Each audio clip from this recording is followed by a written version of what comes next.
project, but we need to use the microphone because we are recording the session so we can have it out on the UP website for those who are not able to attend to listen to. So our speakers are going to break through the microphone as well. My name is Gina Crabtree. I'm this year's president of the Unclassified Professional Senate, and really appreciate you all coming out today. We've got a great lineup for you of folks from Morrison Hall to give us updates on all the exciting things that are going on at Wichita State. I want to start with introducing this year's senators. So those of you that are here, if you would please stand and remain standing until I have everybody's name. And I know some folks were not able to be here. Some of our senators are advisors, and this is the first week of registration, so that scheduling thing on me. Yes, the registrar scheduled it for the first week of registration, so sorry.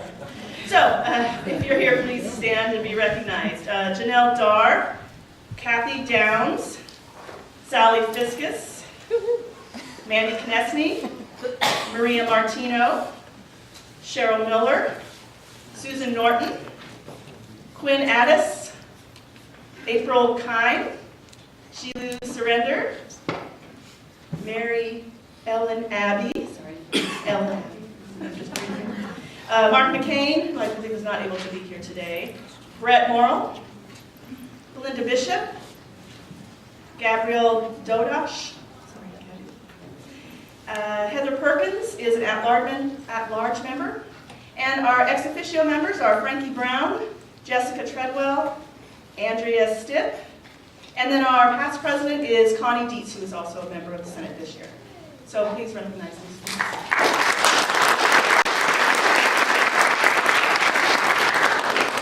The Senate has been hard at work this year, as in every other year, and I just wanted to share quickly with you all some of the things that are going on. Last year was much busier, at least in the fall, than this year has been. Towards the end of last academic year, the Senate was asked to look at all of the policies that impact unclassified professionals, and we did provide some feedback about those policies to Ted Ayer's office, and those things are being looked at, and so there's possible that some policy revisions will be coming out of that this year. We also have some things going on right now. Sally is our service chair, and Step the Bus is going on right now. You might have received already an email on our UP listserv that reminds you that tomorrow is when the bus comes. So if you haven't brought anything to put in the Step the Bus boxes, do that and come on out and help Step the Bus tomorrow at what time? 12:30. At 12:30. And also around the room, you'll see these little green half sheets. These are reminders for you that beginning after the first of the year, you'll be receiving invitations to nominate your fellow unclassified professionals for the UP President's Awards. So please be thinking about that and nominate those who are deserving as well.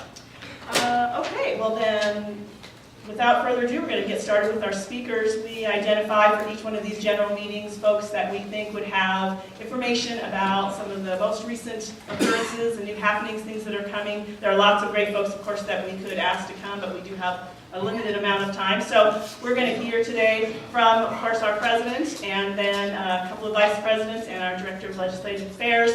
And we're going to hold the questions. I think this worked well last time. We held the questions until after all the speakers had an opportunity, and then we'll have open Q&A time. So first, I would then like to invite to the microphone President Bardo.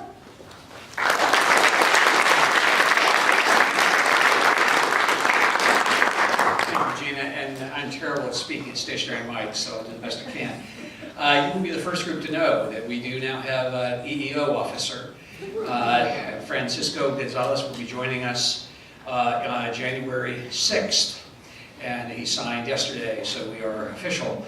Yesterday was National Signing Day for all kinds of things, and we're really happy to have that.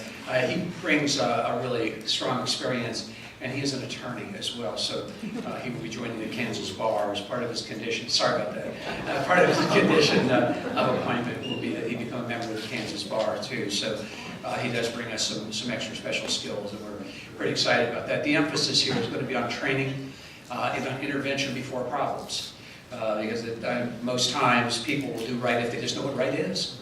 It's kind of the nature of the world. So, and I'm really happy to let you know that, and it will be out as a news release the next day or two. But you're the first group to know this. He is going to be reporting directly to me, and he will be housed with HR.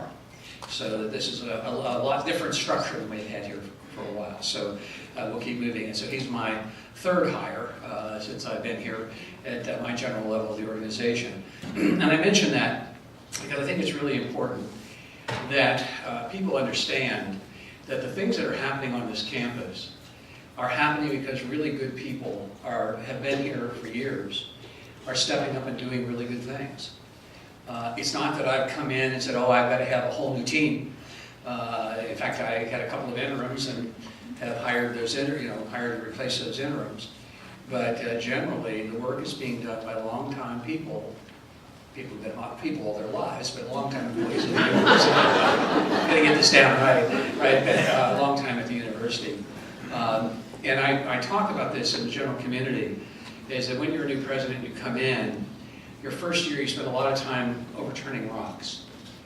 And if you've been out in the woods and you overturn rocks, a lot of time there are kind of creepy crawly things under there that you don't really want to touch. And that's true with most universities. But what I found when I started overturning rocks here were a lot of gemstones that people didn't know existed. And all you really had to do was take the gemstones out and put them in a ring, and they really shine. And I've seen that across this entire campus, of people who are simply stepping up and doing the right thing. And they always knew what the right thing was. They just need to be given permission that it was okay. I just left a meeting where we were talking about adult learners, and I said, well, we need to get on that. And the person in the room said, oh, we've been meeting on this for about 2 weeks. And it was such a wonderful feeling to know that I didn't actually have to say, oh, well, you go do that, and oh, okay, I'll go do that. People who knew what was right simply took it on themselves to get together and start solving problems that they knew needed to be solved. And I think that says a huge amount about this university and about the quality of the people who are here and about their willingness to step up. I knew this was a good school when I came back. I knew that before I came back. But I honestly didn't have any idea about the quality. And it has been truly the joy of coming back and to be able to go out and tell the rest of the state about who we are and about what you were able to do and how many of you simply step up to do the right thing at the right time. So thank you for that. And we'll continue to say thank you a whole lot because it's the reality of where we are right now. Now, others have noticed, and I don't know if you've noticed the number of articles in the Eagle. And part of that is just because Joe's got the flying fingers and gets all that stuff out. But part of it is also because the Eagle has figured out we're doing something, and they want to be part of it, they want to know about it. Now, it doesn't mean they're not going to take us to task if they don't like something, even though they will. But it also means that good things come out and get out in public quickly and get around the community quickly. And that, to me, is a very positive thing because it says they recognize what you're doing. That recognition is starting to pay off in terms of students who now have interest in the university. Now, you know we outsourced a big piece of our marketing for freshmen, and that's just now starting. That work has kind of been in place now. I can tell you the day it started, because it was my birthday, October 28th, was the first mail out they did, the first class, and that was to about a quarter of the people that they were going to contact. Not even quite that. Our applications for fall are up 27.2% date to date. 27, and that's across freshmen, transfers, and graduate students. 27.2%. The reason we know it's not them yet is our applications for spring are up over 26%, and they didn't do anything for spring. And our applications for summer are up 19%. Oh my. Congratulations. And honestly, you should be applauding yourselves. Because, all I get to do is tell your story. You all are the ones who are making this happen. And the people in admissions, the people in financial aid, who have been willing to step up and make this happen, that's why it's going on. It's because of the way you treat people when they come to campus. It's because of the stories that people can tell when they leave. That's what makes this work. And I get to be the guys out there doing the cheerleading, and that's fun. But the truth is, I got a letter this morning from a parent who talked about the way that they were treated by admissions, and the way that they were treated by the Honors College, and the way that they were treated by financial aid, And as a result of that, his daughter can't understand why she would ever go anywhere else other than here.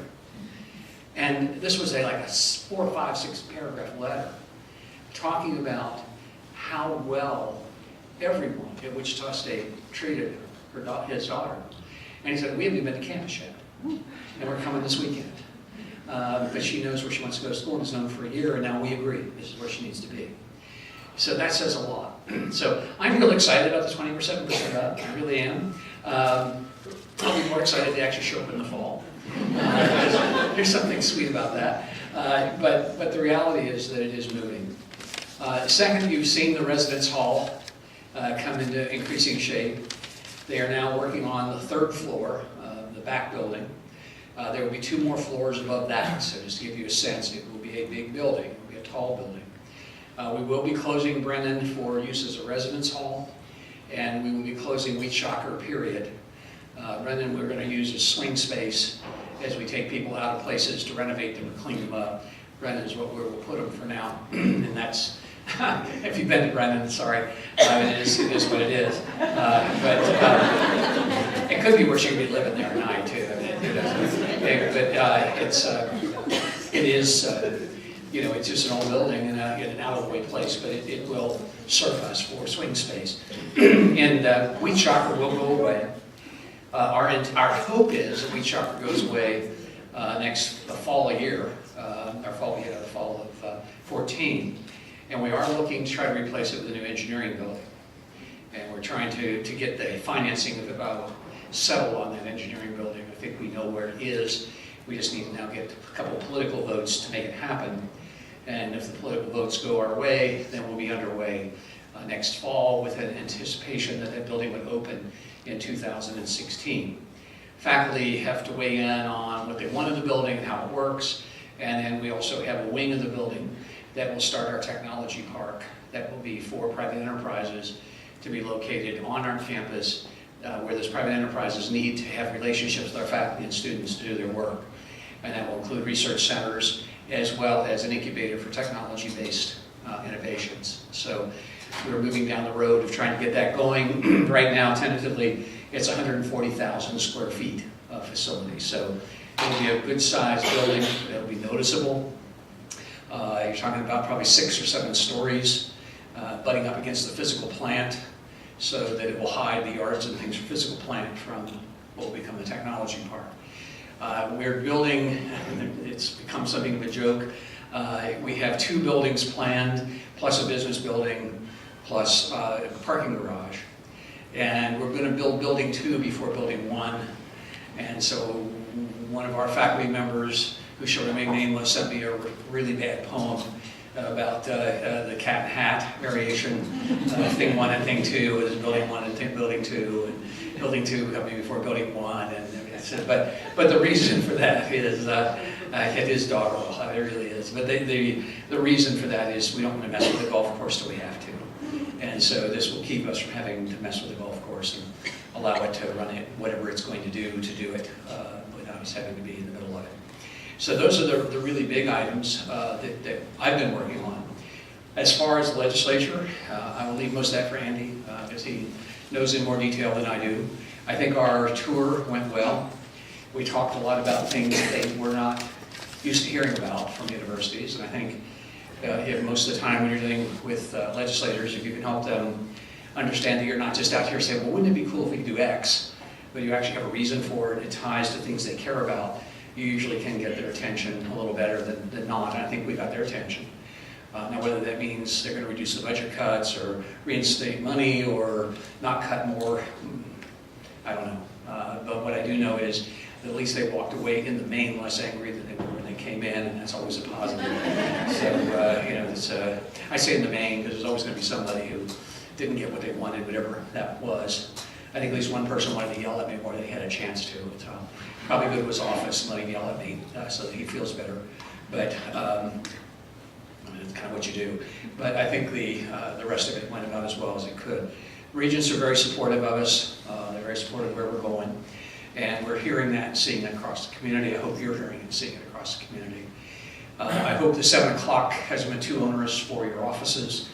But if we're going to deal with adults, It's the only way to deal with them. You've got to be there when they're there, and they can't be there at 2 in the afternoon or 1 o'clock as easily as they can at 5 or 7. I've heard some offices are slammed with people, I've heard others are not. So it will probably be that way for a while. But we are going to start a series of ads. We've already done some about our 7 o'clock opening, and we're now going to start a series of ads in the spring semester about catering to the needs of adults. And we've learned that a number of our academic programs, particularly all the programs in the College of Business, are already oriented toward night classes and being able to graduate. So we're going to start advertising that. And I'll probably put up some billboards and be on some radio spots in places that will make some of our competitor schools a little nervous, but that's, again, kind of what we do, so it's okay. It's until the chair of the board of regents calls me and tells me to stop, I'm going to keep kind of going with it and see how far we can push this. But I'll stop there, turn it over to Tony. I've taken about everything you were going to say, Tony. One of the advantages of being president is you get to speak first, so you get to say all the really cool stuff, and then you leave it to the others to try to put it back together again. But, yeah, by the time we get to Wade, it'll be, thanks so much. So, again, thank you all for being here, and thank you for the opportunity to meet with you.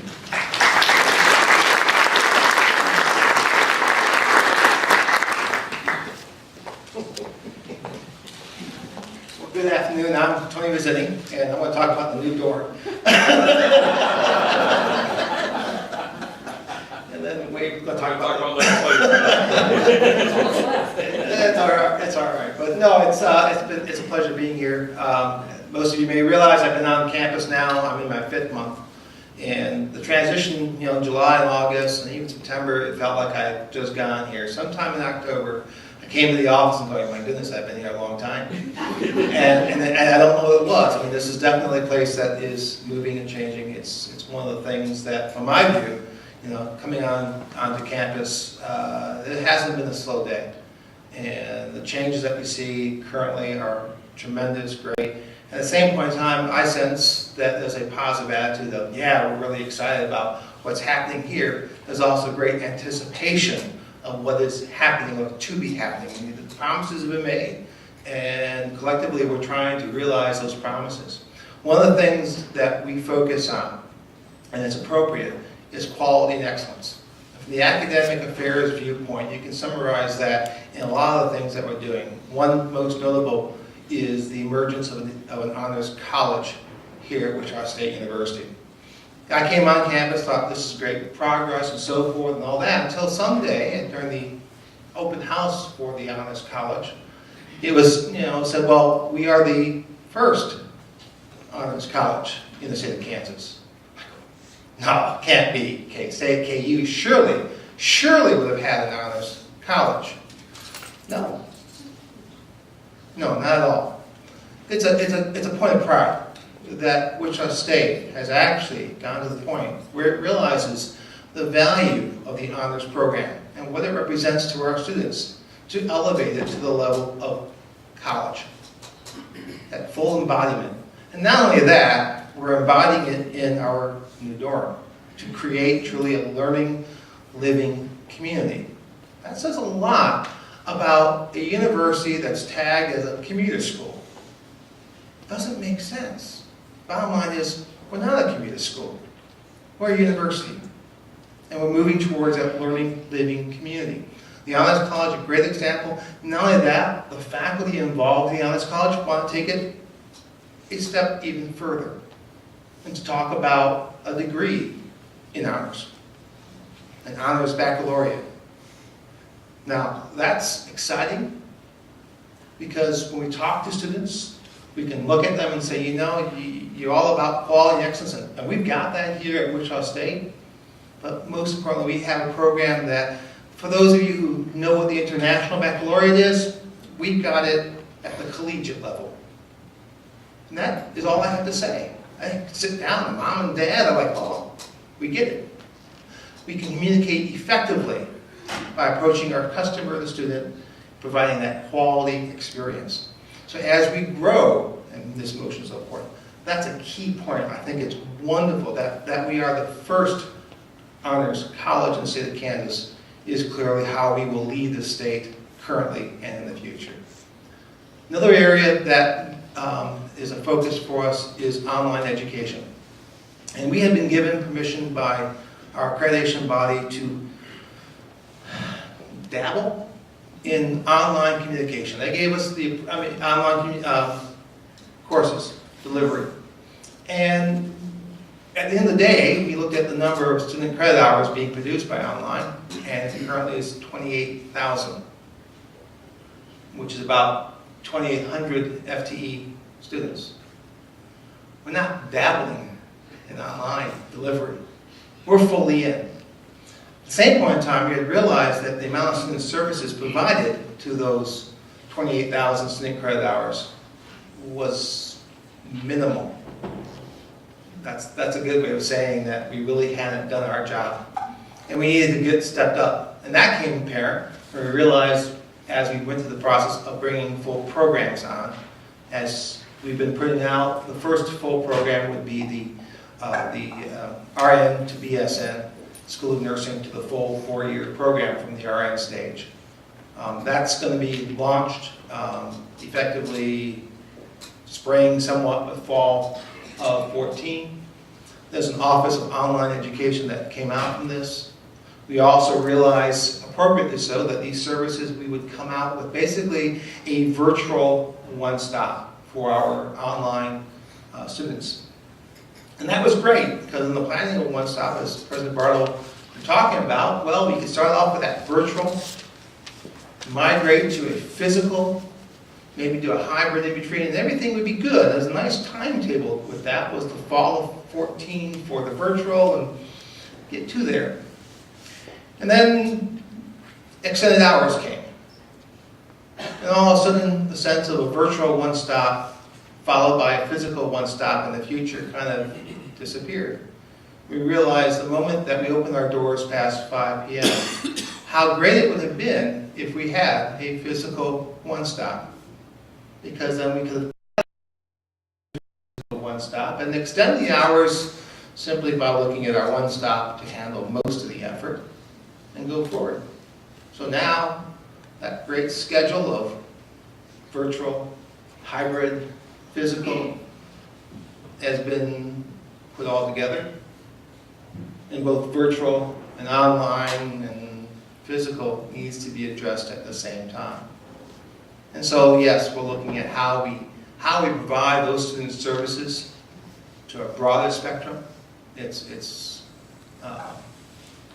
timetable is about it, but we know what we're trying to do here with that quality and excellence and trying to get those programs out. I think that's about it for now. There's other things going on, but it's the focus. And regarding the extended hours, I do want to also say thank you. You will see my language change come January. I won't be talking about extended hours. That's just going to be our natural day-to-day existence. We don't go to the supermarket and say, it's so nice that you're open late at 7 p.m. We expect that. And our students out there, our customers, our entire community will have an expectation of us servicing during normal hours for this university. And quite honestly, as we extend our one-stop, services are going to be available 24/7 in some way, fashion. And really is a pulling in of those students that will benefit from our educational program. So thank you for what you do.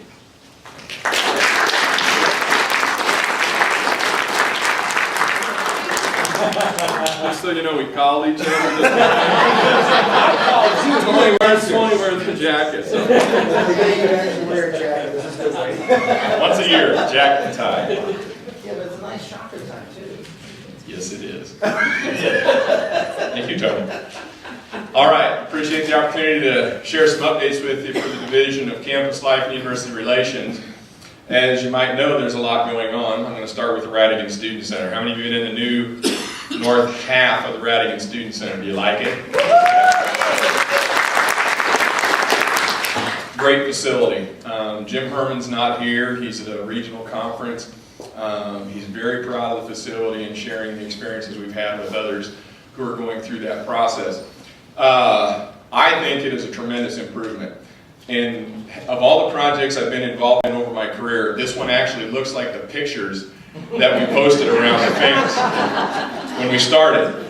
So we didn't have to do a lot of value engineering that changed the look of those pictures. Pretty fascinating. So the excitement also extends into that south half. I went ahead and went in for the first time to see where they are with the status on the construction on the south half. As dynamic as you think the done part is, you will be twice as impressed with the south half. I think you'll be most impressed with the ballroom area. I see us as a destination place to host people, not only on campus, but in the community. And I think that's a tremendous opportunity for us to bring people to campus and promote who we are. They're learning that a cold snap in Kansas probably means you should have put the plastic or the insulation tape around your water pipes earlier, but that's all right. They'll learn it again next year. So it's, cold weather's here, but we're very excited. So if you've watched that project, a lot of people have been involved in that. I'm most pleased that what we promised students when we started the project, we've delivered. On budget, on time, services, space, focus for them. And that will be the end product. And to me, that's very important because we're going to go back to the students in the future and ask them for more support. To be able to say we've got a successful track record with that project, to me, is very, very important. We've done some restructuring within the Division of Campus Life and University Relations, and we will do more. So there's been a lot of different things, as the president has outlined the vision, to focus on enrollment. So we've engaged with a couple different groups, the Pappas Group and a group called Royal & Company. And so what we have done on the undergrad admissions side is focused intently on recruitment. And the message is value and quality. Deb Myers has focused on the packaging and the repackaging of the scholarships, and it's been a tremendous change and very well received. And the Honors College has been a tremendous benefit from the standpoint of people's perception of what you are as an institution. So it's very, very important that all of those pieces came together. They did in mid-October, and certainly it has been a tremendous change. Another change we've done is with Christine, and it's gone from, we brought back the title Dean of Students, and that's an important acknowledgement on campus as we promote student life. 2 of the 5 key points that the president mentioned were enrollment and student life enhancement, and so that's the objective. There's been a relocation, and in this Back to the Future theme that the president talks about, the Dean of Student Suite was in Grace Wilkie 303. It's there again. It's a temporary stop because everybody in Grace Wilkie knows there's another project coming. And right, Jim? Freed? There's another project coming. And one of these days we'll know when it happens, right? That's right. All right. So the idea and the end game for the Dean of Students is to be where the students are, and that'll be in the Radigan Student Center. If you look at our design on the second floor, on the south end of the Radigan Student Center, that's the student zone. Student government, student involvement, multicultural affairs. That's where we expect the student activity to happen, and we're going to integrate that space there as well. So all of that's happening. We're also doing a little bit of restructure. I also know that the grapevine on campus is a tremendously active grapevine. I can confirm some things, and some things I learned just by listening each day. But we are restructuring. Typically, historically, we've had student activities report within the Union Corporation. And if you know the structure, the Union Corporation is technically not WSU. It's a separate entity. It's not a state entity. And so that has been the historic home for student activities. Last year, I merged the Student Activities and Center for Student Leadership to one unit called Student Involvement. That remained as a reporting entity within the union at that time. That has changed. That's going to go from the union to the Dean of Students. And so there's a lot of transition associated with that. They're doing good work.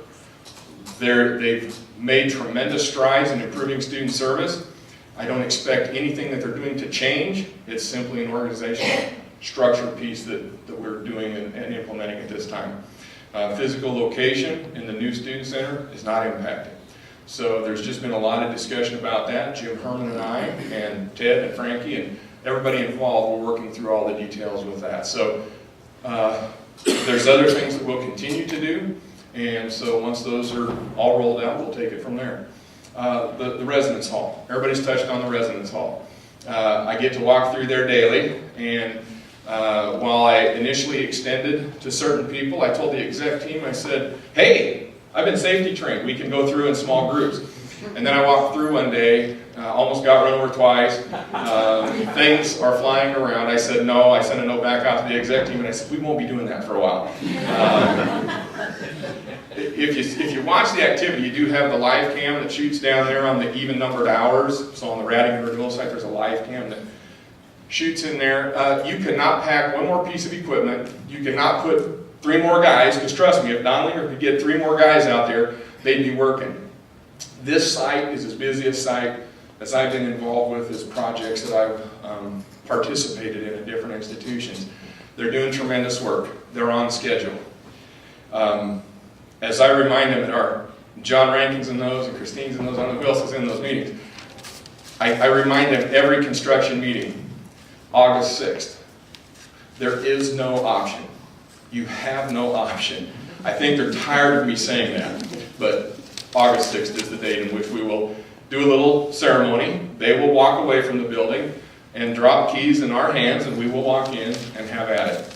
So 784 beds, living learning communities, honors dean, honor staff. It's kind of obviously being integrated in there. 400-person dining facility, lounge, what we call LKLs, lounge, kitchen, laundry rooms on each floor. That's that tallest piece of steel that you see on the north side. It'll be totally glass walled. We're talking about connectors between these 4 segments of the building that will make it look like one. And so what you're going to see is a tremendous finished product. And it actually looks like the pictures that they gave us too at this point. So very, very encouraged. Tom Donlinger and his crew are a tremendous group to work with, and to say that they're getting after it is an understatement. So we're very excited. Now, you've maybe read in the paper, we took forward our housing rates to the board, and it generated a little discussion. And it probably will generate some more discussion next Wednesday, I believe. And that's okay, because we're at a point where you may do this once in an institution's life. We just get to do that next week. We're making a huge change as far as the physical amenities that our students will have access to. And there's a cost associated with that. Room rents are as they're proposed. In the article in the paper, there was not an apples to apples comparison. So when you see those numbers, you can't compare our new room with the worst one, how do I say this, maybe perhaps not the least improved one at another campus. And that's really what those numbers represented. We're much closer. We're obviously, if we're doing apples to apples, under the Midwest average. We're much closer to KU and K-State. We will have the highest room rents across the system, but you will also have the newest facility. You'll have the central location, the convenience, the Honors College, the dining facility. Students will have that. And pretty soon on the fence, I'm fairly certain, we got coming on the fence, a sign that says, if you lived here, you'd be home by now. And you've seen this, we're going to put over Donlinger, we're going to have that signage up so that we can market to students. August 6th. August 6th. If you lived here on August 6th, you'd be home by now. It'd be a little cold until then. But we hear a lot of excitement about that. This is really just the time that renewals start in the existing facility. The president mentioned Wichita and Brennan will go offline as residence halls. We really want to move that population that's currently in Wichita to Fairmount Towers. That's our upper class and international students. We hear a lot of feedback from international students about service, things that they're wanting. A lot of it centers around food. We never had a dining center at Wichita. We now do at Fairmount. So here's the chance for Sodexo to do a couple different things with services to those international students that perhaps are a little more what they're culturally used to seeing and wanting, actually. So there's a lot of opportunity for us. We really, obviously, the new facility, which has a name proposed, which will be in front of the Regents next week as well. It's not officially named until the Regents actually name the facility, but that'll be open to everyone, but our focus is new freshmen because we want to build that experience with them that really assists us in retention and building their network and their support system on campus. So the residence halls and the work that Steve Larson and his staff are doing is tremendous. And they got a little kudos in the note that the president received today as well. from that parent. So we're very excited about that. I'll touch very quickly, TRIO programs, doing tremendous work, very challenged from a federal funding level.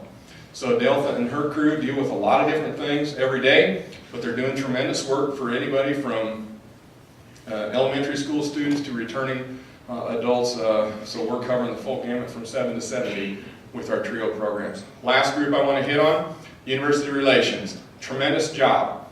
They're designing and developing publications and communication that has created a lot of interest. An acceptance letter that's a cutout of Woo in a clear plastic envelope where he's holding. You've seen it. The feedback from the high school counselors is such that, can I just get one? Yes, as soon as you apply and you're admitted, you get one. Matter of fact, we'll give you 2 when you enroll. So, very exciting. And so Barth and Craig and the team that works with Bobby, they are our design team. They do tremendous work.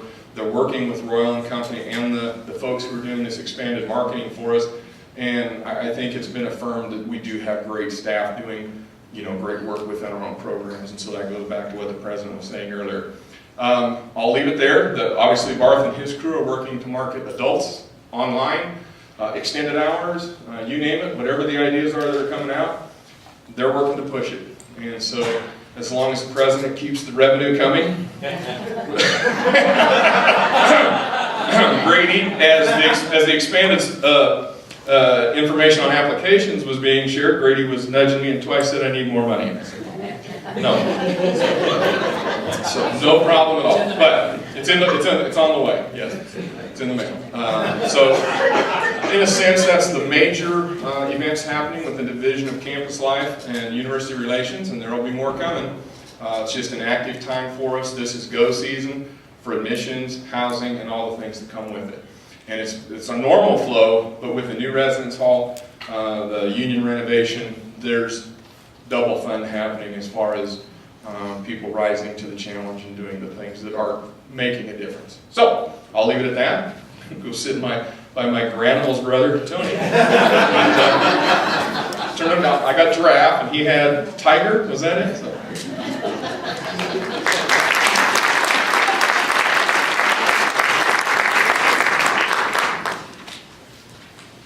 All right, I've got my one-pager here for you guys to talk about. And what time are we done? At 4:30? 5? Actually, we're done at 5. We need Good. some Q&A, so you've got about... I got 50-some minutes. That's great. I always have to start this way, and I'm sorry. It's helpful to me. Can you hear me in the back? Just want to make sure no one misses anything that I have to say today. It's very important. It was kind of exciting to hear the first 3 speakers and the president and talk about these exciting things that are happening in Wichita State. I looked at my speech and I said, boy, there's nothing exciting at all in what I'm going to share with you. So it's great that I get to follow up the excitement and bring you all back down to a place where you realize you're still at work and you've got to be here till 5. Sorry about that. So it's a little dose of reality to everything that's happening. Wanted to spend a little bit of time as we talk about this political process, and I could get into what's happening with Wichita State and funding at the federal level, and at the state level, and the local level, but really wanted to have this overarching conversation about what's happening in general. So we all kind of come from the same place, because at the end of the day, politicians are people just like you and me that woke up one day and said, I want to make a difference in my community. Just like you guys who say, I'm going to become a member of this organization, want to make a difference for us on this campus. And they run for re-election, they get excited, people give them money, tell them how great they are, do all this stuff, and then they get to the legislature and they realize, holy crap, I've got to make some really hard, difficult decisions. This is not what I ran on. These are not the things I want to talk about. Look, I've got a whole list of things I want to talk about that you won't even look at, and I have to deal with this. It's a very difficult process. And so when they finally get to a place where they try to figure out what the solution is, it always is in the best interest of our community and what they need to do. We don't always see it that way. We don't always appreciate it. We're very cynical. We're very mean-spirited towards elected officials. But they really do have a very difficult job. So just wanted to say just to start off with how this process works. So if we look at this, what do Kansans want? I would venture to say, and we could argue about this, and I will stand for questions, and would love to debate this. I'd much rather you guys be asking me questions and me respond than talk about something you guys don't want to hear, but that's the process. So, A, I would argue that most Kansans want smaller government. And when they go to the voting booth, they're going to vote for the person who's promised smaller government. They want lower taxes. And this is true throughout the country. We want men and women of conviction. We don't want compromise. And that's who they elect. So if you want to serve this state, you better meet those criteria of what they're looking for. So elected officials do what they do. They represent their district, right? They don't get there if they don't get elected from their district. In most cases, President Bardo will vouch for this because he sat through some meetings with people who were running for office. The best candidate won. We may think that candidate's crazy. We may not like that candidate. But if you would have seen who they ran against, they were the best choice. So, and then in that whole process, because of what happened last year, 50 of the 165 elected officials served their very first term. And you add another 25 to that, and 75 of those 165 were serving either in their second term or their first term. So there's not a whole lot of experience as we're dealing with very difficult issues. For WSU, we would come in and say, hey, here's what WSU provides to the state of Kansas. And we think we're critical to job creation and creating the human capital needed to fill those high-tech jobs that are out there. And we're critical for democracy. You're not going to have a democracy if you don't have an educated public. Those two things are crucial to what we do. We believe that deserves more funding. Okay? We want more money for the mission that we provide the state of Kansas. We also like, and again, everybody who gets money, and this is not just WSU, this is me too, by the way, I don't want anybody telling me how to spend the money either, right? I want as little oversight as I possibly can. So that's the message, basically. That's our message in a very small way, but it's every entity and agency that goes to the state legislature. We can do good things, and we do good things, but we need more money to do it. And by the way, you really don't know how to run our business. We do. Don't tell us how to run our business. Okay? That kind of flies in the face. Go back to step one. We want smaller government. We want lower taxes. How do those two meet? Where do we go? And oh, by the way, we elected a whole lot of people who say compromise is bad. And compromise is bad because the people who elect me tell me that. Even if I want to compromise, I can't go back home and get reelected. So, again, we all get this. There's unlimited needs, limited resources. If you bring in less revenue, and this is a great part of the equation, if there's less money in the state of Kansas, you're going to spend less. So the decision is forced upon them. Whether you want government to be smaller or not, in this day and age of the policies that have been passed, there's less money coming in, you're going to have to figure out how to spend less money at the end of the day. You have to balance your budget. And again, ultimately, and I've said this twice and I'll say it a third time, and if you guys are really bored and want to put your head down for a second, that's okay. But there's no room for compromise. How do you get in a room and say, how are we going to solve this problem if I got elected to do a certain thing? Kansas is a little different. We're a little more homogeneous. I would argue, but again, we're very Republican. Most people are going to agree with this smaller taxes, less government type of approach. But here's where the problem is. We have a $6 billion budget. $4 billion of that budget can't be touched. It's K through 12 and it's Medicaid. Okay? They had a deal with the CanCare system. We won't get into whether you like the CanCare system or not. But the deal was, if we implement it, we're not going to mess around with it. We're going to see if it works. And you have K through 12 that has a lawsuit out there that says you should be spending more money than you're spending. So there's not enough votes to spend less money. So before you start, that's off the table. You have another $1.2 billion in general government. And since the Great Recession, since 2008, that's where all the cuts to state government have occurred. We took a little bit of a cut, we did some of that, so it's not just the only place, but the majority of those taxes, cuts to the services are there. And I would argue with you, when you start looking at the cuts that have happened in general government, they're really struggling to even provide the services they're supposed to provide. And a great example of that is earlier this year when people couldn't get a driver's license, right? I mean, it's the realities of sooner or later, we spend our reserves, we don't have the money, we don't have the people, you're going to wait a long time because this is the best we can do. And if you're doing math, is anyone doing math while I'm doing this? Checking me. 800 million, 750 million, somewhere in there. Here's 5.2 billion. Thank you. So the rest of it is approximately, very good job. You're sitting in the class, in front of the class, too, it's great. The rest of that money is higher education. And here's the difference between higher education and the other entities. We have other revenue sources. So when they come to us and say, hey, would you take a cut? And we say, no.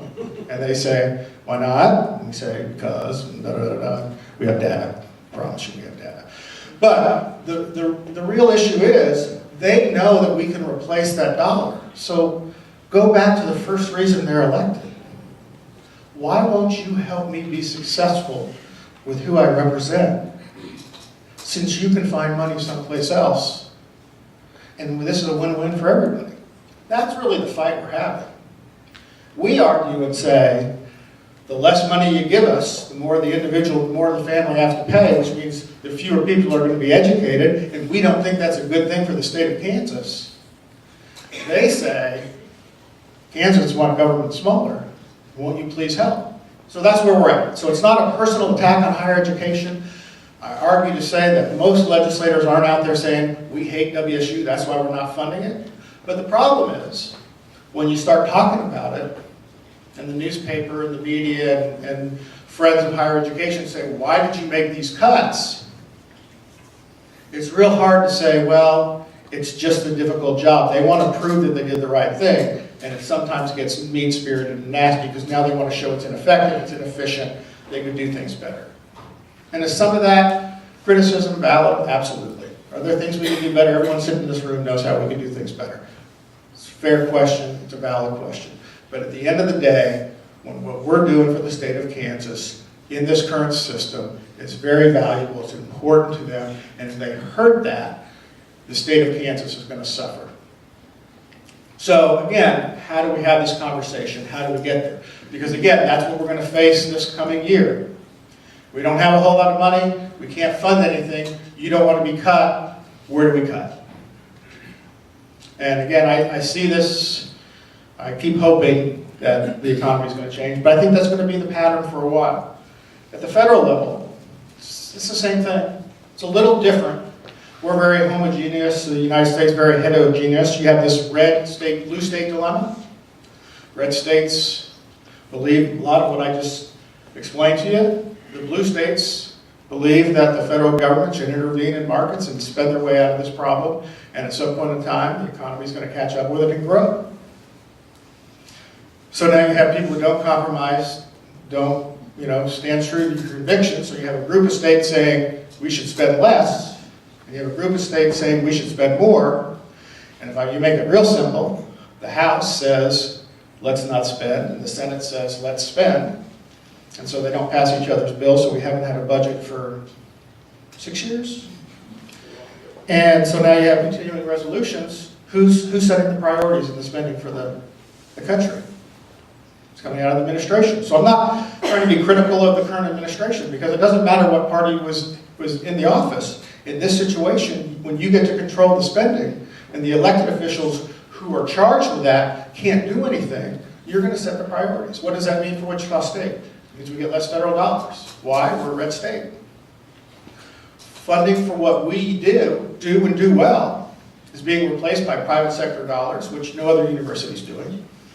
And all that money that we were getting are going to other states that will have a political impact in making sure that one party stays in power over the other. Again, it's not a criticism of the party that's in power, we would all do this if we were in that same situation.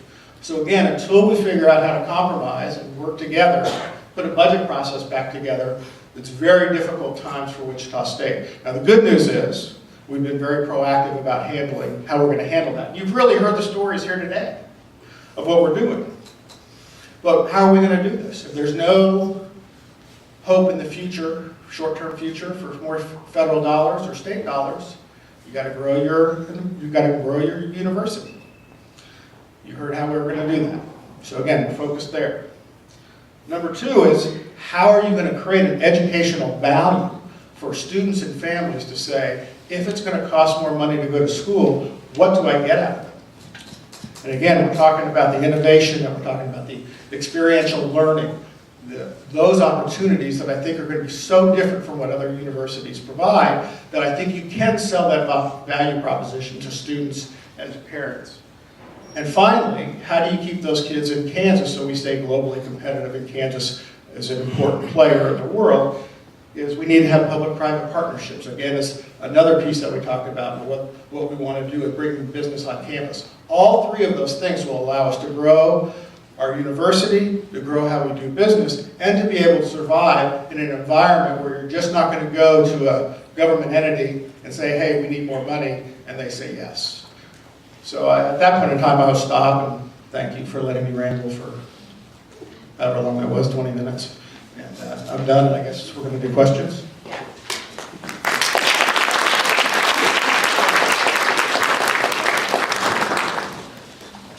I'm not going to lower the microphone. The president, I think, is going to come up, and so we need to have a question and answer, and then if he needs to volunteer some of these other folks, he'll do that. So please, we have a mic that we can walk around, but that will take more time. So let's just try and repeat the question Okay, for I'll try to the group repeat and it. microphone if we can. Okay, so come on, guys. I know you have questions, so let them rip. I have a question. I work in Dirksen on a cellulose. I think it's great about all the things that you're building and building up. One place where I see maybe a lot of appreciation isn't shown is to the people who maintain the new buildings. If you knew how long it took to strip the floor or wax the floor, or if you had a company come in and do this, you would be paying 10 times more than what we're paying. And as a single person, not having a second paycheck at home, I would just like to know, as the university moves forward, what about us? Being state employees, or do we have a secure job? Do I need to go look for a job? Okay. I think I can repeat that in shorter form, but I appreciate the comment. Now, you're a classified employee, right? Yes, sir. I thought so. Okay. The question is, what about classified employees and salaries and raises, et cetera? The way in which we're structured in Kansas is that we have two personnel systems. We have the state system, and then we have the local system, for lack of a better term. And classified employees are, what happens to you is based on the legislature. I have no authority, for example, to give raises unless I'm given that authority by the legislature. Because of how we can control internal dollars, I can make a determination to give raises to others. So I cannot do that for classified employees. So unclassified employees, faculty, are in a different position because they're not within the state civil service system. Now, classified employees are going this year to have a long discussion about whether they remain part of the classified system or whether they come out of this classified system into a different system that would be local to this university. And that same conversation is happening at K-State, in Emporia, at Pitt, and at Hayes. So that is underway. And I won't take a position on what you ought to do. That's your choice. The difference is where the control is. Now, there are wonderful rumors going around the campus. Unless you hear a vice president or a president tell you something, treat it as not true. And even if, I mean, we may be wrong, but I don't believe any of us will be purposely untruthful to you. The rumor is that if you go out of the state system, that then you'll have no protections. Not true. The rumor is if you go out of the state system, then we're going to outsource everybody and it'll all be gone. Not true. There has been no conversation at my table about outsourcing anything. Well, we got what we wanted outsourced, we did, and that was simply because I couldn't hire enough people for the amount of money it was going to take to get the kind of services that we're getting already from Royal, for example. So those kind of rumors will continue to fly because people are trying to figure out what to do, and people have vested interests in particular outcomes. I would just tell you, ask your leadership of the classified Senate if they're hearing something, to check it out with one of us, and we'll try to give you as straight an answer as we possibly can. In fact, yesterday I met with your chair, and she went through an entire list of questions that had come up and rumors she heard. These aren't as much fun as the rumor I heard that I was going to put a moving sidewalk in, which I thought was actually kind of cool. And I told Elizabeth she needed to get on that so we could raise some money for that. That's kind of cool. But these other rumors are not, and they're not very pleasant. But the fact is, I have no control over anything in the civil service system that is done through Topeka, done through the vote of the legislature. But if in fact the choice of the group is to come into the university as a local system, there will be some set of regulations that will be negotiated that will protect you to the extent that anyone can protect anyone. I mean, that's just kind of the nature of it. I guess my main concern personally is I'm a professional. I've been in the janitorial business for over 30 years. I bring a lot of experience Right. and knowledge. And I think job security would be more for me. I ran a small mom and pop reputable business for 30 years. I saw bigger businesses go under, but I never had a financial problem because you have to be business oriented. But comments have been made from higher ups that I've heard that we're paid too much. Well, I don't know where you heard that. It certainly wasn't from me. And no, it wasn't from you. It's just from conversations that I've heard. Yeah, the comment, and I want to go to a different topic to make sure we get other areas, but just to comment on this. The question is, that you've heard from some people that were paid too much. In a political world like we're in right now, you're going to hear people say all kinds of things. And those people, some people will say those kind of things because they're running for re-election and they're making a point with a constituent. Other people will say things because they just don't know, and it sounds like a really good answer. And some will say things because they just simply don't like public employees, and any public employees pay too much. Right? That's just the way of the world. I got a lot of hassle about what I paid Tony when I hired him. But aside from his snappy dress and demeanor, and I would say this even if he weren't, and it would probably be easier if he were. He's a world-class structural aircraft engineer, and he's also an experienced administrator. And you get those two things together in one person, you're going to pay for that. I mean, it's just a reality. And I got all kinds of heat over, well, why'd you pay that much? And as soon as people realized the kind of background he had, they say, well, why didn't you say that? I said, well, I did, but the press didn't actually care. They were telling a story, and the story was that we were paying a lot of money for a vice president. So you're going to hear all kinds of things. What I would tell you is make the best judgments you can, take part, be active. And if you hear weird rumors that sound weird, they probably are. But secondly, bring it to your leadership, bring it to the appropriate Senate, and we'll give you the straightest answer we can give you. Sometimes the straight answer might be, I don't know. And sometimes the straight answer might be, I can't answer that question because it would tell you what I think the outcome ought to be. But it will be a straight answer. Please, Susan. I know you can't tell us officially, but can you give us a hint what the new dorm's going to be Oh, called? with the new dorm, it might be called, can we give a hint?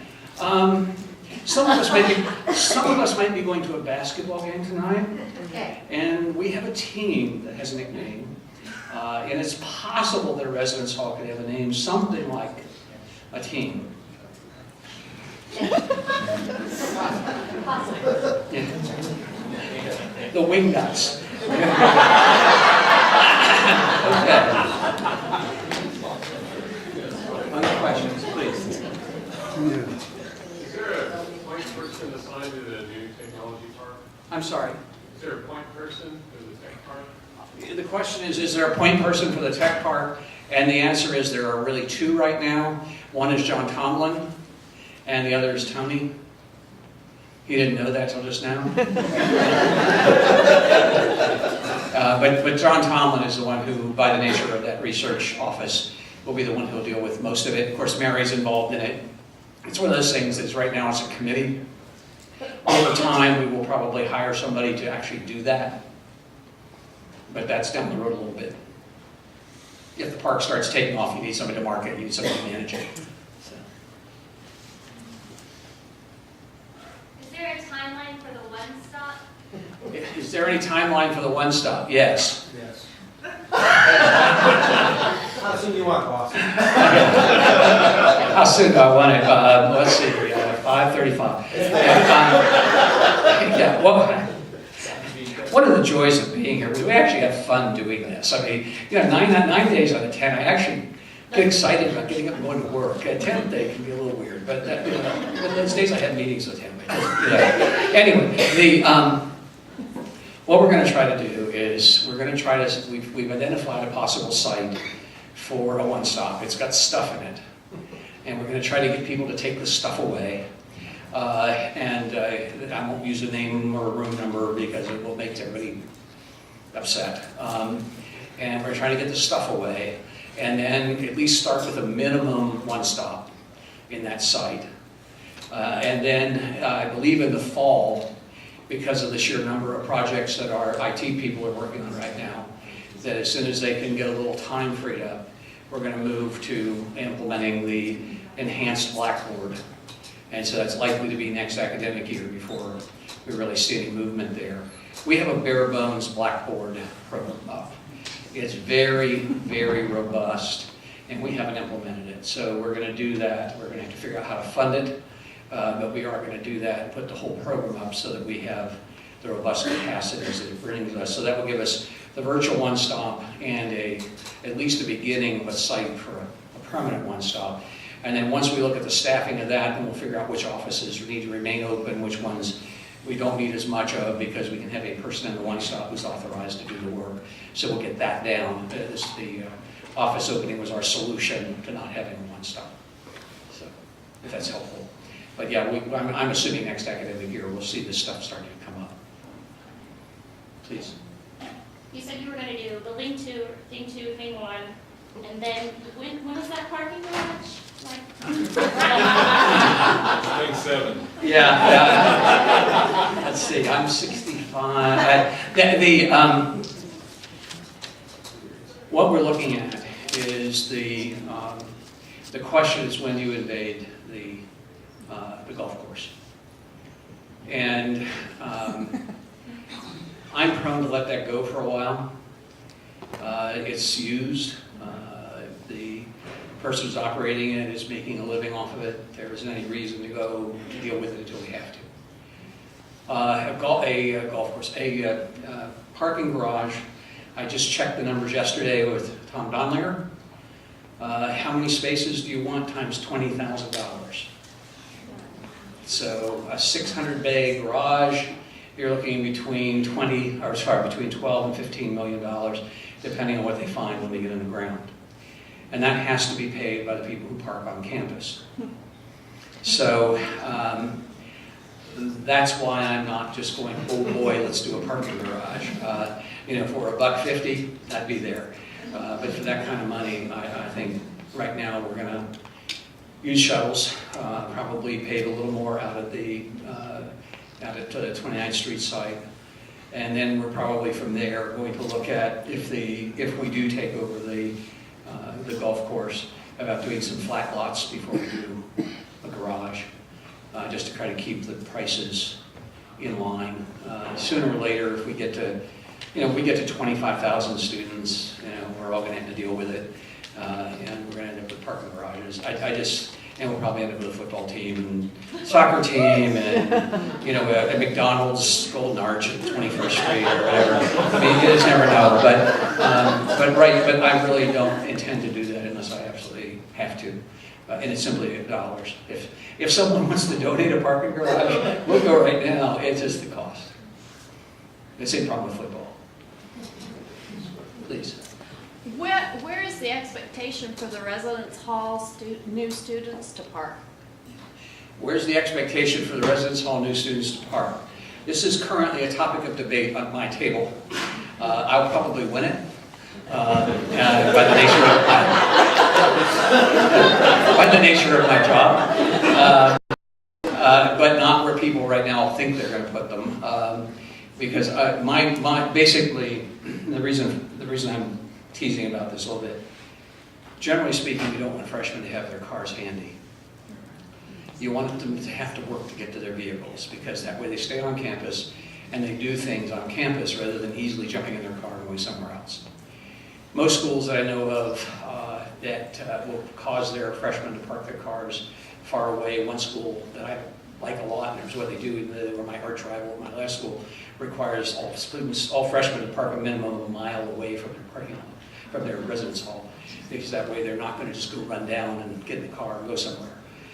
If we do that, we're going to have to run a shuttle 24 hours a day, not short term. We're going to have after 10 o'clock at night or whatever, have a van on demand where you go to you stay in your car and you dial and ask for them to come and get you, and the van comes and picks you up.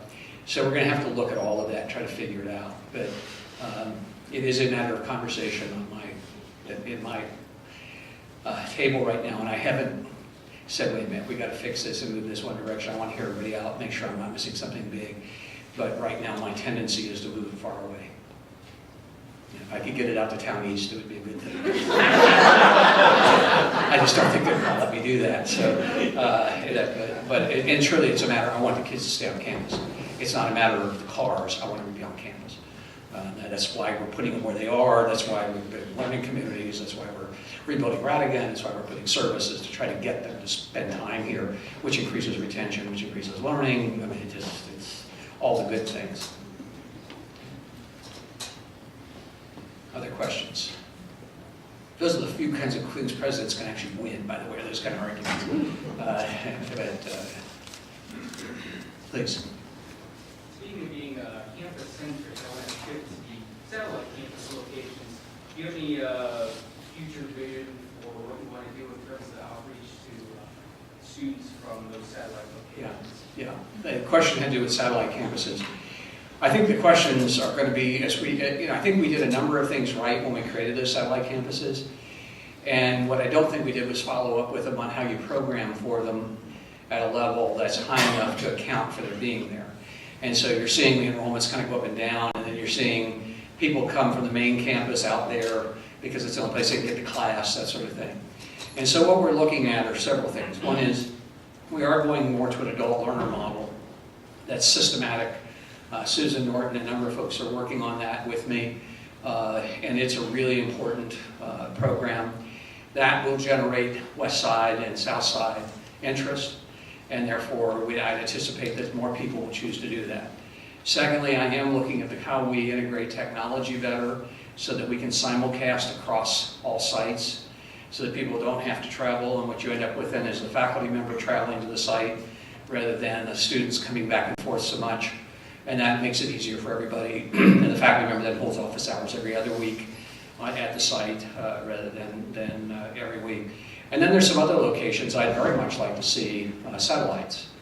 If you think about Hutchinson, there's an opportunity there. It's a good sized town. There's some interesting opportunities there.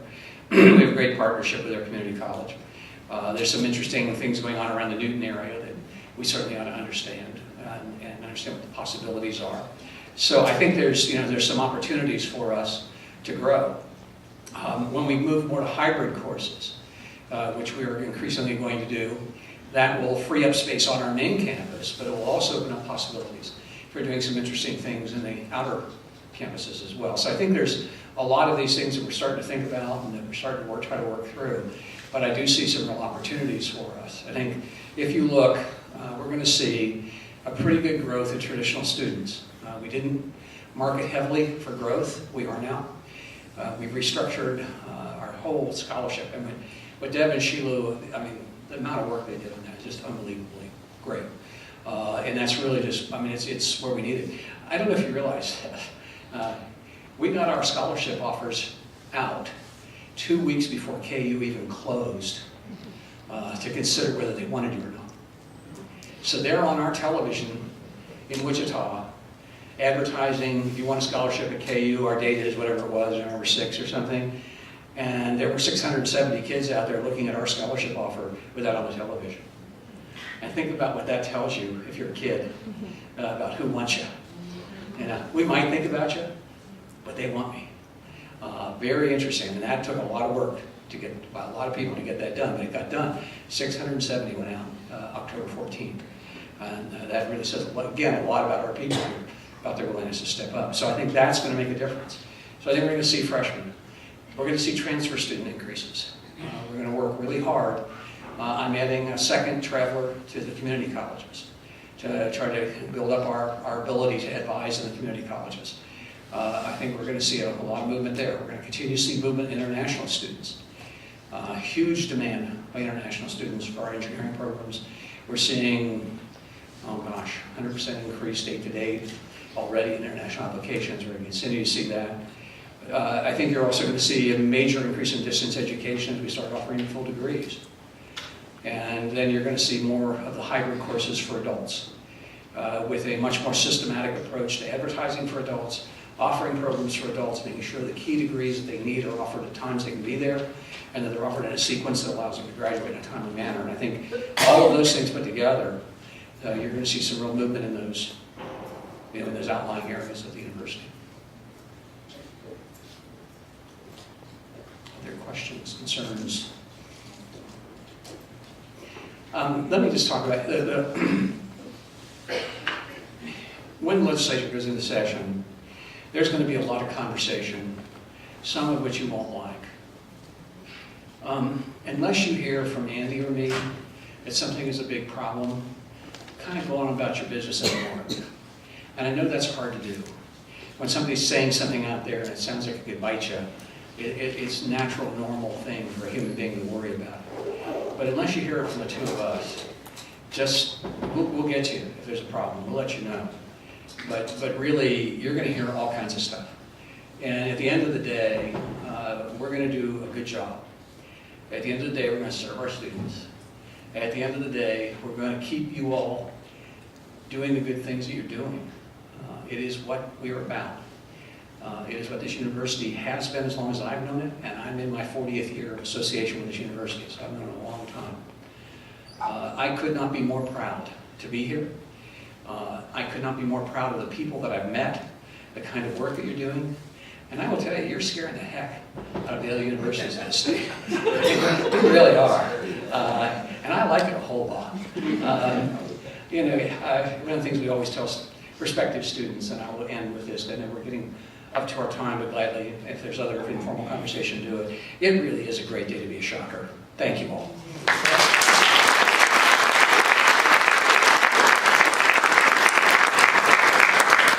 Well, I just want to say thank you again to all the folks who came to share information with us today, and to all of you for coming and being involved. And remember that Unclassified Professional Senate meets on the third Tuesday of each month. Our meetings are open to any unclassified professional who wants to come. Do I have that right, third Tuesday?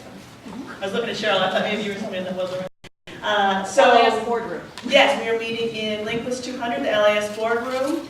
And from 9 to 11 a.m. We only meet once a month for kind of a 2-hour block, so there's a little bit more distance between meetings, but we finally get a lot done in that time frame. So all are welcome to come to the meeting, and again, if you have questions or items that you'd like the Senate to talk about, look at, things that you'd like for me to address as I meet with the President on behalf of unclassified professionals, don't hesitate to let me know. Thank you.